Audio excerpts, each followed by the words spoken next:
자, 여러분, 한 주간 잘 지냈죠?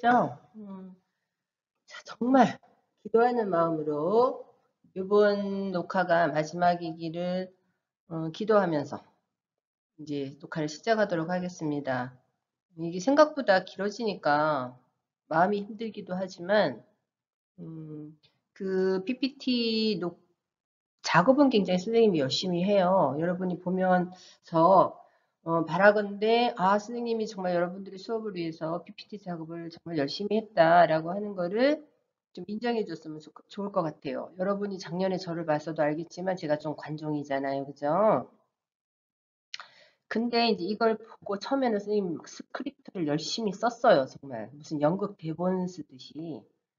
그것도 너무 힘든 거야. 그래서 이제 그냥 막 녹화를 하거든요. 그러니까 많이 좀 버벅거리기도 하고 했을 겁니다. 그래도 최대한 딕션은 분명하게 하고 그렇게 말이 빠르지 않도록 노력은 했는데 그동안 여러분들이 공부할 때 어땠는지 모르겠어요. 그죠? 근데 어쨌건 선생님이 느끼기에는 너무 이제 이것도 매너리즘이 되는 거예요. 수업이라고 하는 것이 서로 만나서 그날그날 호흡을 하고 뭔가 삐를 받고 이런 것이 참 중요한 건데 이렇게 일방적으로 선생님 말만 하고 여러분들이 얘기를 듣지 못하는 것. 물론 한편으로 생각해 보면 그냥 잘 집중해서 단 한 20분 정도 어떤 내용을 잘 숙지하는 것도 좋아요. 그죠? 근데 좀 재미는 없었다고 봅니다. 그래서 좀 이제는 정말 좀 지겹다. 이제 안 했으면 좋겠다. 이런 생각이 들 때였거든요. 자, 그래서, 정말 이제 요번만 마지막으로 하고, 다음 주부터는 여러분들의 얼굴을 볼 수 있기를 간절히 기도하는 마음으로 시작하겠습니다. 좀 서설이 길었죠. 그죠? 오늘은 이제 국제사회 국제법의 주체라는 개념으로 한번 들어가 보도록 하겠습니다. 새로운 단원으로 들어갔어요. 그죠? 이렇게 어수선한데도 불구하고 어쨌건 여러분들은 시험을 봐야 돼요. 그죠? 그래서 오면 곧바로 시험 체제로 들어갈 것 같기는 합니다. 또 차분히 그동안 애를 써서 여러분들한테 자료도 드렸고 가끔 퀴즈 문제도 내고 했으니까 그걸 바탕으로 이제 조금 이제 내용들을 복습해 보면 그리 어렵지는 않으리라고 보고 사실은 너무 깊숙한 이야기들을 여러분들한테 던질 수 없기 때문에 우리가 지금 공부하는 거는 정말 기본적인 내용들이거든요. 그리고 많은 경우 그 내용들이 반복되고 있다라고 하는 거를 여러분이 이해하셨으리라고 봅니다. 그래서 공부는 그리 어렵지 않을 거라고 봐요. 다만 아주 제한된 양이기 때문에 문제를 내는 선생님은 너무너무 어려웠습니다. 지금 이미 문제는 다 내어져 있고요. 여러분들하고 얼굴을 만나면 우리 늘 해왔던 것처럼 한 번쯤 다시 이제 얼굴 보고 정리를 해보도록 하겠습니다. 자, 여기까지 아마 시험에 들어갈 것 같긴 해요. 오늘 강의까지. 그러니까 여러분 열심히 들어주시기를 바라고요. 들어가 보도록 하는데, 자, 그러니까 이게 단원이 좀 많아요. 많기는 해도 이제 우리가 딱 들어가는 거는 이제 국제법 주체가 도대체 뭐냐, 의미가 뭐고, 이제 그 유형들이 뭐냐, 이제 이런 것들을 좀 살펴보는 시간이 이번 시간이라고 보시면 될 것 같습니다. 자, 이제 본격적으로 좀 들어가 보도록 하겠습니다. 자, 국제법 주체라고 하는 말은 이제 우리 교과서를 보면은요, 두 가지 유형으로 나와 있어요. 통상적으로, 일반적으로가 1번이고요. 이제 국제사법재판소의 규정은 이렇다. 자, 이렇게 얘기되어져 있는 것이 바로 이 두 가지 유형이 있는데요. 그냥 읽어보시면 사실은 거의 다 비슷한 내용이다. 이렇게 보시면 될 것 같습니다. 자, 일단 일반적으로는 국제법의 주체는 어떻게 얘기가 되어지고 있느냐. 국제법상의 권리를 향유하거나 의무를 부담할 수 있는. 그러니까 우리는 권리와 의무라고 하는 것은 이제 역사적으로는 당연히 의무의 부담 이후에 권리가 만들어졌어요. 그러니까 근데 이제 오랜 역사를 지나고 와서 보니까 오늘날은 권리와 의무는 동행하고 있습니다. 근데 역사적으로 살펴보면 사실은 권리가 있기 이전에 의무의 부담, 의무를 먼저 이행하고 나니 야, 우리가 이렇게까지 열심히 의무를 부담을 했는데도 불구하고 우리는 왜 권리가 없어? 라는 어떤 저항이라 그럴까요? 이제 이런 것들 속에서 이제 차차차차 인간의 권리들이 만들어지고 우리가 그것을 누리는 역사는 분명히 있었습니다. 자, 그건 역사적인 문제인 거고요. 현재로서는 권리와 의무는 같이 가는 동전의 양면과도 같은 것들이기 때문에 일방적으로 권리만을 향유하는 국가도 없고요. 일방적으로 의무만을 부담하는 나라도 없습니다. 자, 그러니까 국제법상 주체도 마찬가지죠. 어떤 주체도 권리만을 향유할 수 있는 건 아니고요. 의무만을 부담하지는 않습니다. 이게 같이 가는 거죠. 자, 그러니까 국제법의 주체는 국제법상 권리를 향유하거나 의무를 부담할 수 있는 능력과 자격을 가진 국제적 법인격체를 말한다. 이해가 되시죠? 자, 그 다음에 두 번째가 국제사법재판소의 규정이에요. 자, 이거는 뭐 똑같은 이야기를 조금 다르게 표현하는 것이니까 기본적인 것들을 이해하면 그다지 어렵지 않으리라고 봅니다. 자, 국제적 권리와 의무를 보유할 능력이 있고, 그렇죠. 조금 더 나갑니다. 국제 청구를 제기한다. 이건 우리가 어떠한 불편한 일이 있거나 억울한 일이 있거나 할 때 무언가 호소할 수 있어야 되잖아요. 그리고 그걸 문제 해결해야 되잖아요. 자, 이런 것들 우리가 청구권이다 이렇게 이해를 해보시면 국제적 청구를 제기함으로써 자신의 권리를 주장할 자격이 있는 실체다. 이건 상당히 이제 법적 혹은 법을 집행하거나 법을 만들어내거나 어쨌든 이 사법적 능력을 갖고 있는 이런 기관에서 내놓을 만한 규정이죠. 그렇죠? 자, 그래서 그런 자격이 있는 실체다. 이렇게 이해하시면 될 것 같아요. 자, 그래서 일반적인 국제법의 주체는 권리와 의무를 갖고 있다. 그런데 조금 더 나아서 국제사법재판소의 규정은 그 권리와 의무를 보유할 수 있을 뿐만 아니라 국제적인 청구를 통해서 권리를 주장할 수 있고 뭐 이런 자격이 있는 실체다. 이렇게 정리를 하는 것이죠. 자, 그러면 이제 우리가 먼저 얘기를 하자면 어떤 것들이 국제법상 주체가 될 수 있느냐? 여기 국가, 국제기구, 개인 이런 얘기 나오죠, 그렇죠? 자, 국가는 가장 기본적으로 국제법상의 가장 강력한 주체다 이렇게 보시면 될 것 같아요. 그렇죠. 자, 이건 조금 이따 이제 다시 좀 구체적으로 보도록 하겠습니다. 그 다음에 이제 19세기, 20세기, 현대 21세기 들어오면 점점 더 국제기구가 국제법상 주체로 인정이 되죠. 자, 그 다음에 개인도 원래는 전통적인 국제법의 주체는 아니었어요. 자, 그런데 2차 세계대전 이후에는 예를 들어 우리가 2차 세계대전의 과정 속에 굉장히 억울한 일을 당했었던 개인들이 많았잖아요. 뭐 유대인의 피해도 이루 말할 수가 없었을 뿐만 아니라 우리나라 역사를 놓고 보더라도 일본에 의해서 강제 징용이 된다거나 징병이 되었던 사람들이 최근에 국제적인 어떤 청구권을 이제 이렇게 내어서 일본 정부하고 서로 이렇게 이제 뭔가 지금 법적인 다툼을 하고 있다거나 뭐 이런 걸 본다면 이제는 국가나 국제기구는 아닐지라도 개인 혹은 집단적 개인 이런 주체들이 어떻게 보자면 이제 국제법상의 권리를 위한 노력을 하고 있다 이렇게 보시면 아주 제한적이긴 하지만 주체를 인정하는 추세에 있어요.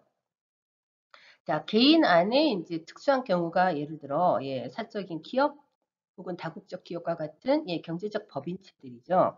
이런 것들도 현재 논의 중일 뿐만 아니라 실제로 다국적 기업이 갖고 있는 국제적인 영향력, 그쵸? 세계화의 과정 속에 시장 경제가 거의 뭐 하여튼 세계화되어 있잖아요. 자, 이런 경우에 어떤 경제적인 문제에 있어서의 법적인 다툼이 일어날 때 다국적 기업들은 상당히 중요한 이 국제법상의 주체가 될 수 있습니다. 자, 이런 것들이 현재 논의 중일 뿐만 아니라 이 논의라고 하는 거는 절대로 인정할 거냐 말 거냐의 문제는 아니고요. 실제로 지금 인정하는 추세 속에 얼마만큼 더 그들의 주체성을 인정하는 범위를 확대시킬 것인가 아마 이런 논의일 거라고 보시면 될 것 같아요. 자, 이렇게 해서 이제 국제법의 주체라는 것이 도대체 무슨 말이냐와 더불어 그 안에 들어와 있는 주체로서의 종류들을 이제 대충 보긴 했지만 조금 더 자세히 보도록 하겠습니다. 자, 일단 먼저 당연히 중요한 것이 국가가 되겠지요. 여기 사파에 보면 딱 국가의 3요소가 나오고 있어요. 지금 보니까 사람들이 있죠. 국민. 여기 땅덩어리가 있죠. 영토. 여기 보면 주권이란 말이 있잖아요. 땅, 사람, 그리고 스스로 결정할 수 있는 주권. 이것이 전통적인 의미의 국가의 3요소다. 이렇게 보시면 됩니다. 우리는 이미 다 상식적으로 알고 있으리라고 봐요. 그죠? 국민, 영토, 주권을 구성 요소로 하고 있고요. 그다음에 국제법상 모든 나라들은 관념적이든 실제적이든 주권 평등의 원칙에 따라 동일한 수준의 국제법상 주체가 됩니다. 법인격체, 우리 일 줄여서 법인이라고 하잖아요. 음. 자, 그다음에 당연히 단일한 법인격체로 간주됩니다. 단일의 법인격체. 이게 무슨 말이냐면 사실은 여러분 우리나라는 국가 그러면 딱 대한민국 하나밖에 생각을 못하고 뭐 거의 민족도 단일 민족이고 그쵸? 예, 중앙정부 하나밖에 없잖아요. 그런데 우리 예를 들어 미국 같은 경우나 뭐 스위스 연방 이런 말 많이 들어봤을 거예요. 그쵸? 자, 연방 국가는 각 주정부의 연합체다 이렇게 보시면 네이션들끼리의 유나이티드 된 거잖아요. 스테이션끼리의 유나이티드 된 거. 자, 그러면 이 연방 국가 등의 형태와는 상관없이 우리가 국제법상으로는 미국의 연방 정부 하나가 국제법상의 어떤 국가로 인정이 된다. 이렇게 이해해 보시면 단일 국가는 뭐 고민할 필요가 없죠. 자, 그런데 단일 국가, 연방 국가 등의 형태와는 상관없이 연방 국가조차도 단일한 법인 격태로 인정이 된다. 자, 그러니까 국제법상 주체로 나설 때는 예를 들어 무슨 미시시피주 혹시 있는지 없는지 모르겠습니다. 혹은 뉴욕주, 워싱턴주가 대표로 나서서 국가를 대신할 수 없다. 이렇게 보시면 될 것 같아요. 자, 충분히 이해됩니다. 자, 그러니까 당연히 모든 국가는 국제법상 능동적이고 완전한 주체다.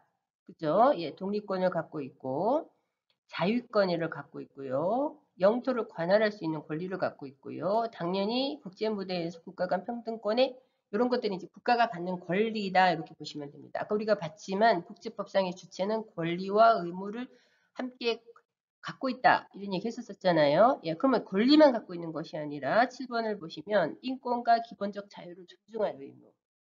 자, 이 의무가 제대로 안 됐을 때는 국제사회가 유엔을 중심으로 하죠. 대체적으로는 간섭을 하잖아요. 야, 니네 인권 사항을 개선해라.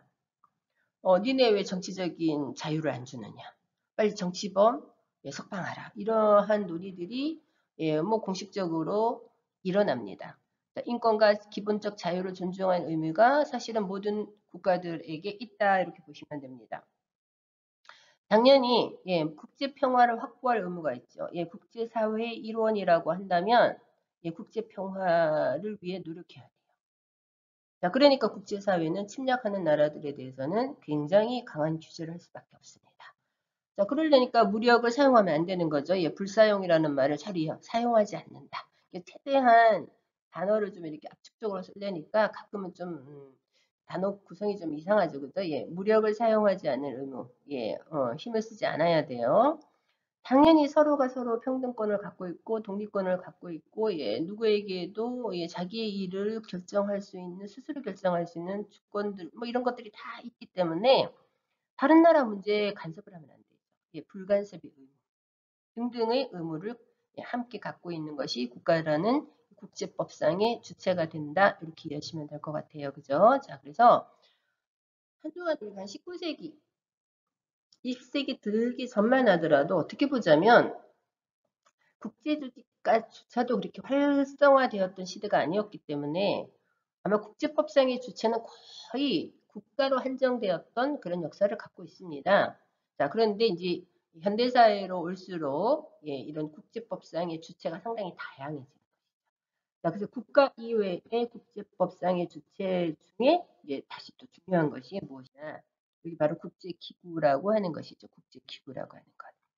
자, 우리 많이 봤어요. 국제기구는 그죠? 뭐 정부기구도 있고 비정부기구도 있고 민간단체도 있고 되게 많았는데 자, 그런 거 말고 이제 흔히 잘 안 봤던 것도 한번 봅시다.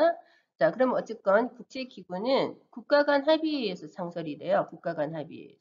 자, 그러니까 두 개 이상의 국가가 합의에 따라 그죠? 어떤 국제기구들을 만들어내는 거죠.